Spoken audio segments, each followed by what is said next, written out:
You only get one chance to make a first impression, and Madara Uchiha made his by wiping out an entire army division, getting his power compared to that of a god, and making the main character of the series run away from the battlefield. There was a definitive shift when Madara appeared. Sort of like how Thanos was the main character of Avengers Infinity War, it felt like Madara became the main character of Naruto following his reanimation as he started running the gauntlet of basically every ninja in the world. And as a result, the Fourth Great Ninja War went from being a rather lackluster arc to reaching unprecedented levels of hype in an instant.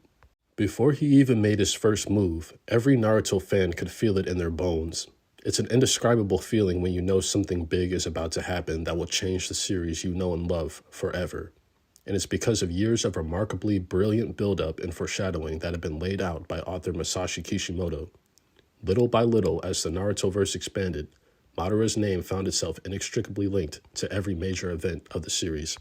From Naruto and Sasuke's battle at the Valley of the End, to the Nine-Tails attack on the Hidden Leaf Village, to the Uchiha clan massacre, and even the creation of the Akatsuki. The very first scene of Naruto Shippuden is a cold open, a flash forward of Naruto and Sakura chasing after Sasuke, who eventually comes face to face with the nine-tailed fox who utters the name Madara Uchiha in reference to Sasuke's incredible power.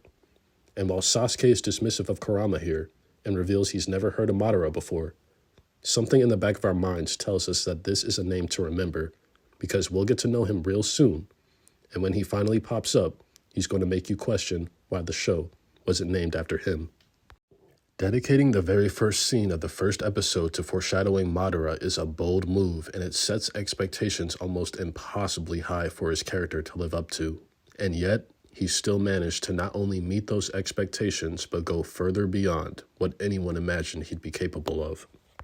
The reasons these expectations were so unrealistically high is because Madara's name is the only one to be uttered in the same breath as the first Hokage, Hashirama Senju. Because of these origins tracing back to the very beginning of the Hidden Leaf Village, we knew the weight of history would be behind every jutsu he used and every word he spoke.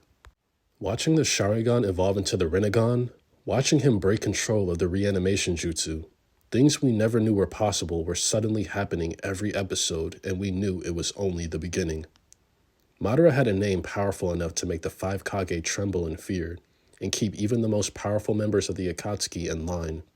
And to see Kurama, the nine-tailed fox, touted as a living, breathing calamity who had stared down Orochimaru, Sasuke, Pain, and even Minato, tremble when he sensed Madara's chakra, really put into perspective just how different this guy was. The mystery behind the Toby character and his use of the name spawned countless fan theories that fans argued over for years. It all added to the ever-growing legend that was Madara.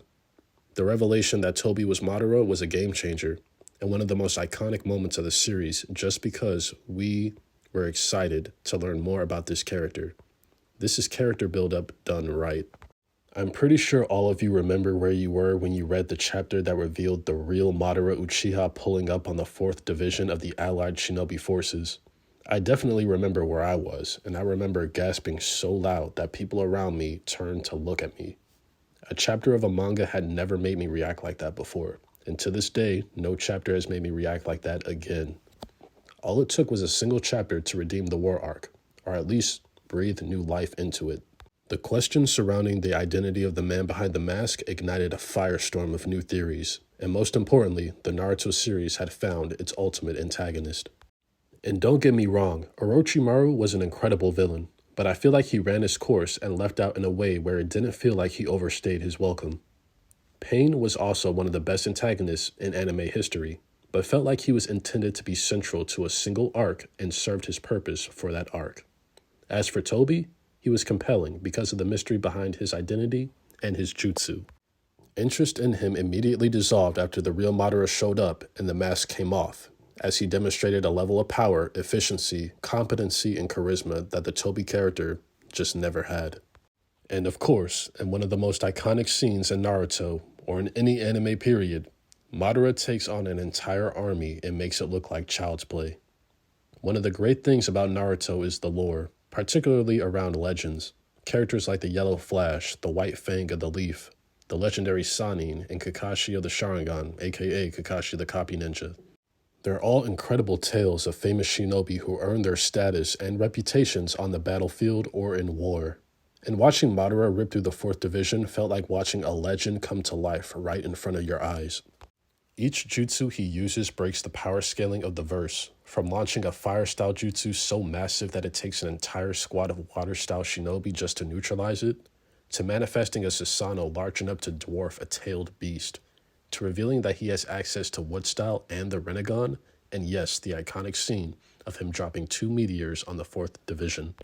Before we talk about that, I do want to comment on this pull-up though, because it was one of the most disrespectful massacres I think I've ever seen.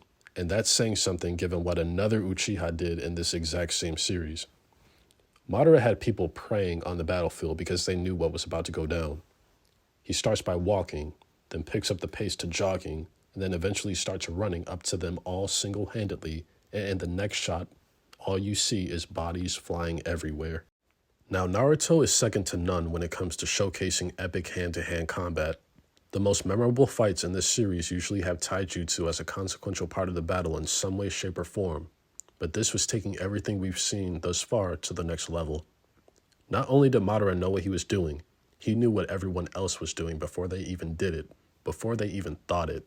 This is partially because of his Sharingan, but this is also a character that grew up in times of war. He has seen it all before from shinobi much more powerful than the ones he's currently fighting, and he's developed a sort of muscle memory to deal with everything they're throwing at him. That means that a paper bomb thrown to his blind spot, he'll catch the kunai, remove the tag from it, launch the kunai back to sender, and place the explosive tag on someone else. And he'll make sure you explode near a crowd for maximum damage.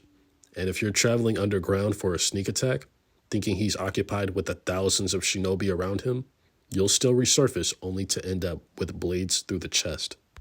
Madara is an incredibly seasoned shinobi, and he's going up against a lot of fodder ninja, but also a lot of experienced ninja too. And that's what makes this so insane. Being a chunin or a jonin is supposed to mean something, but not to this guy. They might as well all be fodder.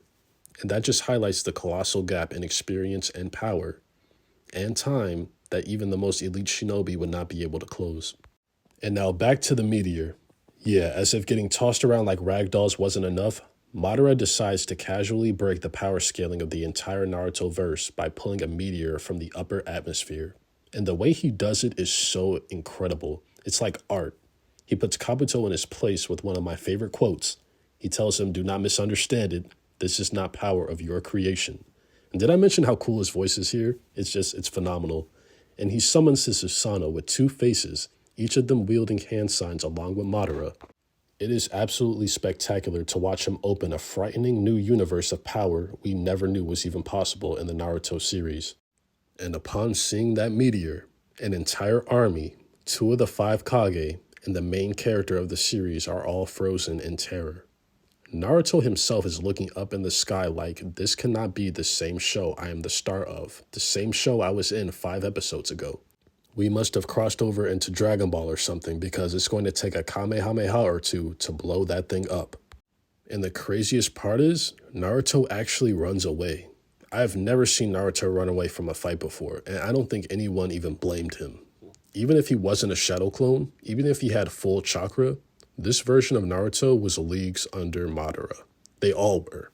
And the constant struggle to overcome a well-written, powerful, and charismatic antagonist just makes them all the more compelling, and makes fans love them even more with every chapter. He also isn't above giving his opponents praise when they impress him during battle. It rarely happens, so you know he genuinely means it when he says it. He compliments Anaki before dropping the 2nd meteor on him, which is one of the biggest flexes I've ever seen in my life. And then he launches a Deep Forest Emergence, the signature wood-style jutsu of the first Hokage, at all the survivors. This is why getting complimented by Madara or surviving a jutsu launched by him is a mixed bag. Because sure, you're getting praised by one of the strongest people to ever live, but that just means he's going to launch an even more lethal jutsu at you next time. Also, his praise of Guy when he unleashes the 8th gate is one of the greatest moments of the entire series. He was the only other person other than Hashirama to elicit that kind of reaction from him. But there's more to Madara than just his power. There are layers to this character that make him much more complex than your standard villain. Layers of grief, bitterness, regret, and sorrow that ground him and make him sympathetic, or at least someone we can understand. To go from being the oldest of 5 brothers to being the sole survivor and watching as your entire clan is put on a path of being eternally subservient to a rival clan must have had a deep psychological impact on Madara. The same way Vegeta watched his race dwindle to a handful and therefore prioritized strength above all else, I imagine Madara did the same. He was the first to call out the flaw and hypocrisy of the shinobi village system and foresaw much of the darkness that would permeate it. And while Madara bears a lot of culpability in spreading the hatred that led to these events, one can argue that he was merely fanning the flames that were already there in an attempt to burn everything down so a new world could be born. Whether right or wrong, it's understandable to a degree. Madara's downfall was isolation, a failure to have faith in those around him, believing he alone was the savior, and led him astray on a path that could only end alone and in failure. In the end, his final moments make you feel sympathetic, and ultimately, you can tell Madara was genuine in his conviction, truly believing he was right, and in his disillusionment, coming to the realization that he was wrong. I think it was noteworthy and profound that Hashirama was there with him in those final moments to help him process what he was going through. Even Madara didn't deserve to be completely alone in the end. Antagonists like Madara are the full package. They are menacing, so much so that you feel a legitimate threat for the safety of the protagonist.